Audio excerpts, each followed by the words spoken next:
Good morning, good morning, good morning. My name is Mighty Stream.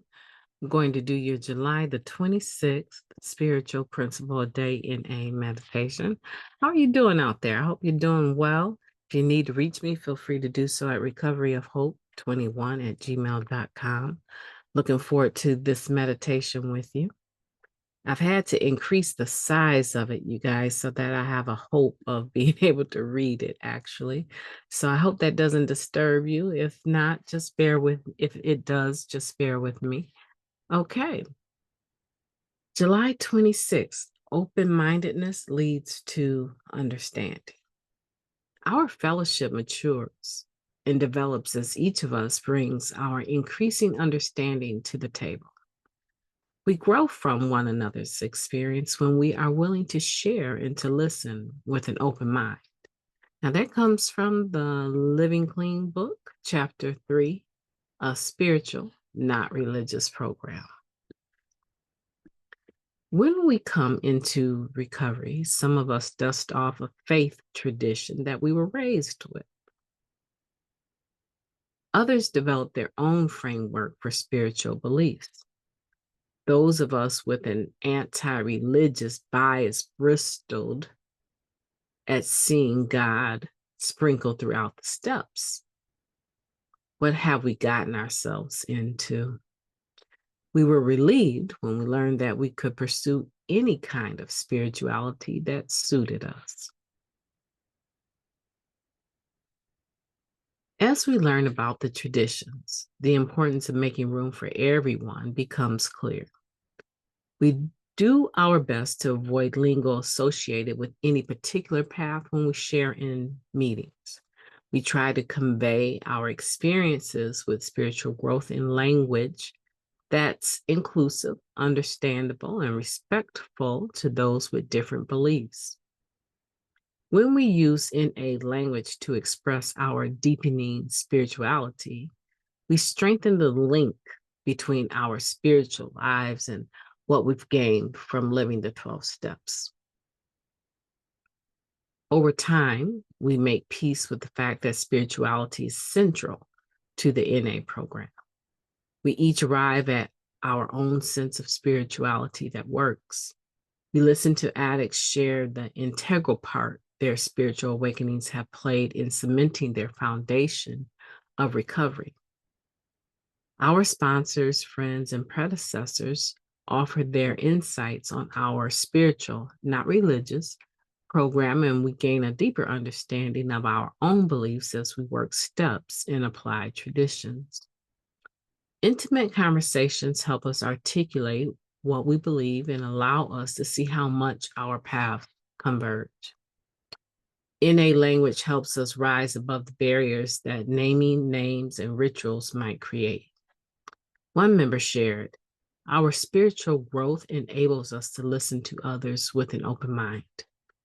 This leads to a greater understanding of ourselves, others, and the world around us. We keep coming back and see how this program works in each other's lives. We have faith, above all, in the process of recovery we found in NA. I will listen with an open mind and an open heart when other members share their experiences with spirituality, coming from a place of understanding and curiosity. Let's take a moment of silence, followed by the we version of the Serenity Prayer. Moment of silence now, please.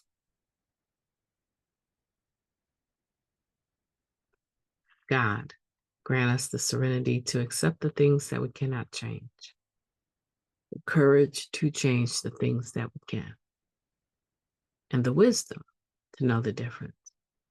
Just for today, please and thank you.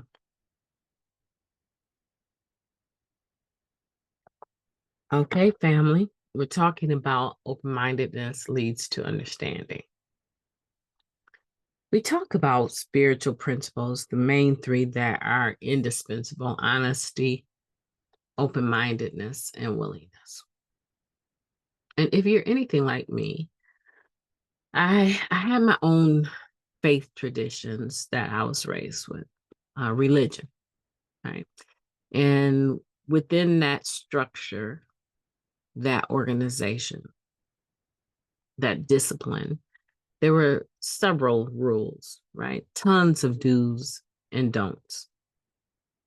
And as typical with most addicts,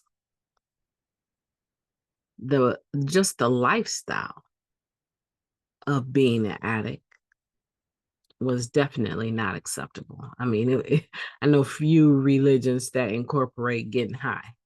I mean, I'm sure there's some faiths, right, that sit around smoking certain stuff, right, for the purpose of hallucinating, right? I'm sure there's some, but I don't know exactly what they are. And I know that definitely the ones that I was exposed to, you can have a drink here and there, but something like smoking a cigarette, oh no, you definitely were not going to smoke a cigarette, right? So it was pretty strict. When you think about it, the religion, the faith system that I grew up with was pretty strict. But as typical with us addicts, it wouldn't matter what their rules were. They were bound to be broke because we were addicts. And there's certain behaviors that come with being an addict. And even if, let's say, no one else knows about it, it's not open, right? We haven't come out in the open with our disease of addiction. Eventually, it manifests itself to where it's undeniable to other people, even looking on. Like sometimes they're like, what is something that's not right with so and so? We're not quite sure why they're sitting there nodding, right? What is so important about being sleepy and coming and participating in the religious service? They look at that and say something's not quite right, right? If you make it at all to the service or the function. Eventually, even keeping the hour using a secret will tell on itself. So a lot of us come with this. I really don't want to be bothered with religion. I mean, by the fact that I was active, using addict meant that all of the rules pretty much that they had were bound to be broken, and there were consequences for not abiding by those rules, right? Um, but the heaviest consequences were the ones that were internal. See, I want to talk about that. The shame, right? The guilt, the sense of unworthiness, those things that happen on the inside of us as we failed whatever faith tradition we had because of our addiction. I know people that their faith, there's no such thing as divorce, but yet they find themselves being divorced because they chose drugs as their mate, right? Instead of their spouse or their families. And so that state of being involved with a religion that doesn't, condone divorce, but yet you're divorced. And if you hold on to that faith tradition, you're going to be a divorcee for the rest of your life. You won't ever remarry because that faith tradition still has a hold on your mind and it's affecting your sense of worthiness. Uh, and so many people come to Narcotics Anonymous appalled at the term God or seeing it sprinkled through the steps. It's like, oh man. And here I thought I was just going to stop using drugs to get my family back. But now they want to talk about God. Are they serious? I knew it. I knew it. People say it all the time. I knew this was a cult. No, no, no, no. Hold it, hold it, hold it, hold it.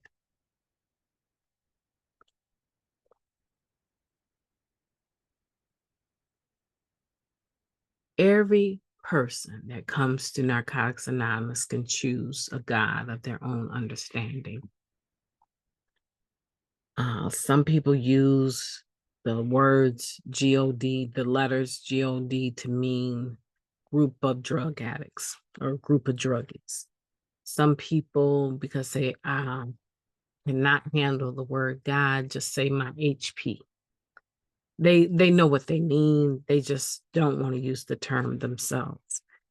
And people, when they share, right, in the spirit of inclusivity, in the spirit of understanding that everyone based on the third step has the right to choose their own God, right? And that we probably don't all agree. I mean, in America, it was typically considered a Christian country. I believe it was founded on Christian principles. However, I don't believe today that this country is so Christian at all. But a lot of people coming into Narcotics Anonymous have that Christian background, or they have just the opposite. They're atheists because of the hurts that they've experienced with religion. But those aren't the only faiths in the world. Some people have an eclectic point of view. They love nature, and that sometimes is their higher power. They love people, sometimes people and fellowshipping and being hospitable increases their sense of value, and that's their higher power. Um, some people have made their jobs their higher power, their income their higher power. Um, some people are Buddhists, some people are Muslims, some people are Amish, some people are whatever they are. No one cares. I hate to say it like that, but no one really cares who or what your higher power is. Whatever you've chosen, if it's working for you, let it work for you. It doesn't mean that it has to work for me, and I don't need to know. I don't need to know who or what your higher power is. It's typically not even a conversation that I'll have with the person. And when I share, I'm completely okay saying God. I'm completely okay, which I believe is seriously a generic title, right? Um, higher power. I'm completely okay with saying HP. I prefer not to. It seems more impersonal for me, but it's a term that's also used in our basic text. I try to make sure that when I share that the faith system that is attached to my higher power is not pulled into my share. I was joking and laughing yesterday about doing a 12 step and the individual, how they responded. Like, just all she do is talk about God. You're right. That's absolutely a huge part of my conversation because I believe in the spirituality of a human being, and I believe that a human being needs to have that relationship with God to be successful. It, it totally is the truth about me. However, I know how to have other conversations that don't use the term God, that does not directly reflect into a person's spirituality. And I try to find out if a person is there yet, if they're really ready to even talk about their spirituality. And if they're not, it's not a conversation I need to have because that's your life. I'm going to do a 12 step regardless to where you're at, right? Because it's not necessary for me to seek the approval of others in regards to how I go about carrying the message. It's not necessary for me to do that. But when I analyze it and I look at how I go about the 12th step, I look at it from a point of view Is it planting the seed of recovery? And does it increase my gratitude? Look at the just for today for yesterday. Very powerful. So that's where we're at with this one, is being able to embrace your own process and know that you have the right, I want to say and responsibility, but that is so secular, right? You have the right and responsibility to a God of your own understanding. Absolutely. But so does everyone else. And so when you're carrying the message, let's be mindful that we don't all think alike, nor are we supposed to, but we can remain open-minded, and that can lead to understanding and even increasing our own understanding. My name is MightyStream. I've enjoyed talking to you today, and I hope that you have benefited from this meditation, the spiritual principle a day for July 26th. I keep thinking about my pops. This would be his birthday. So I know that he would definitely be proud of my recovery life. And so I'm grateful. He left us in 2001. Man, I didn't think I could even get, I didn't think that I could get a day past the lost. I did not think that I could. And the morning that we lost him, I went to our meeting place, which was opens like at 8 in the morning. I went to that recovery place and I sat where the meeting would start at 10 o'clock a.m. And I sat there and fell asleep. I sat there and fell asleep, and I sat in that chair knowing that I was in a safe place. I was not going to go get high. I was going to sit in the meeting place where the meeting room was and wait for other people to arrive. And I fell asleep. And when I awoke, I'll share this with you to show you the beautiful part of this program. When I awakened to the voices of other people talking, getting ready to start the meeting, people coming in. No, let her sleep. Her dad just died. Just let her sleep. She's fine. She's fine. Just let her sleep.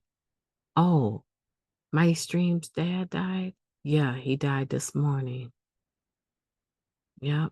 I talked to her sister, and she told me that it was a long night. He finally passed from lung cancer.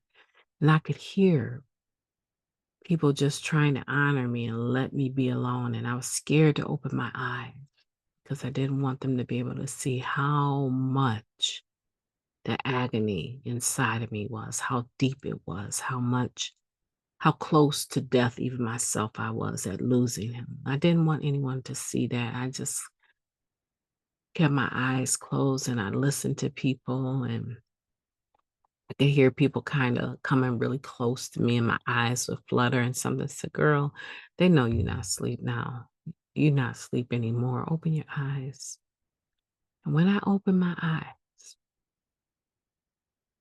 I had 4 bouquets of flowers, 4 bouquets of flowers, and one on my lap. I had cards that had been laid down near me.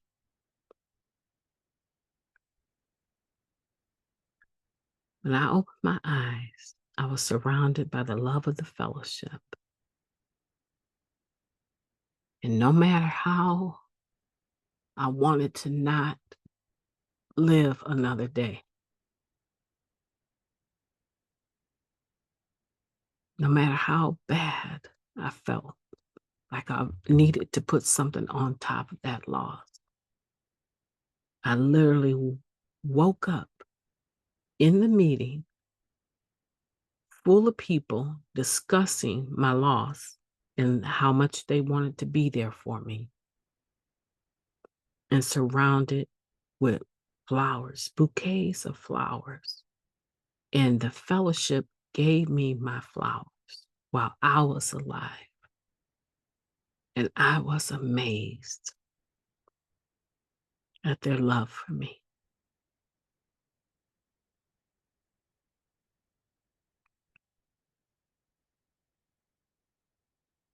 If for no other reason than that particular moment, like this would be his real birthday, July 26th, but he passed June 22nd. If nothing else than that, just wanting to honor the love that the fellowship showed me when my pops passed. When I opened my eyes and I saw all of that and I felt all of that, I knew that I was going to be in a meeting all day. I was going to hang out and play cards all day. I was going to go check on my mom and briefly be in the home where he had passed, but I was going to return back and hang out with the fellowship all day and revel in the love of the fellowship. And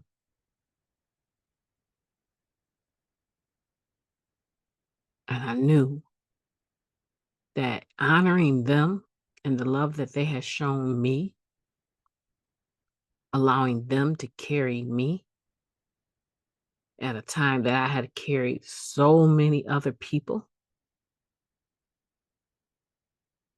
in similar situations, giving them a shot to do it for me, give back freely to me what I had freely given to so many others. Decades of supporting people, writing poetry, showing up at their services, even though I didn't know their family, and honoring their loss.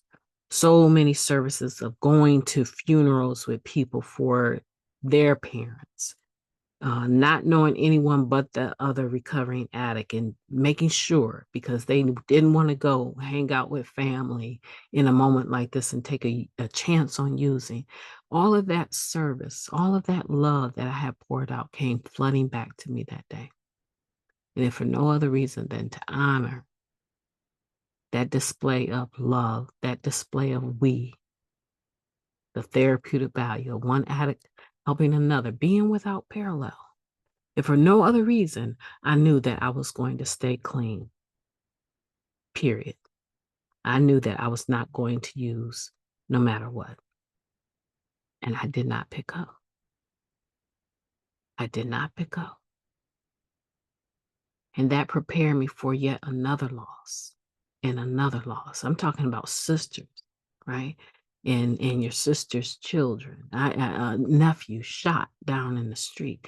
I knew from losing my pops and that love of the fellowship and staying clean, that first 24 hours after his death, that I would never have to use over another person's death. I would never, because I had a living experience that the fellowship could carry me when I could not carry myself, and God would work through other people. Now, that's the long and short of it. And if you've stayed this long, I thank you, right? Because I did not know I was going to share that. So I want to encourage you today, don't use, no matter what, and allow an open mind to lead to a deeper understanding for you. I believe in you, and I know that you can do it. Otherwise, you would not be here. You could do the meditation on your own, but you keep coming back and you keep listening. So I have every faith in you that you are dead serious about your recovery. And I congratulate you, because we are survivors. Have a beautiful day on purpose. I absolutely intend to. Talk to you soon.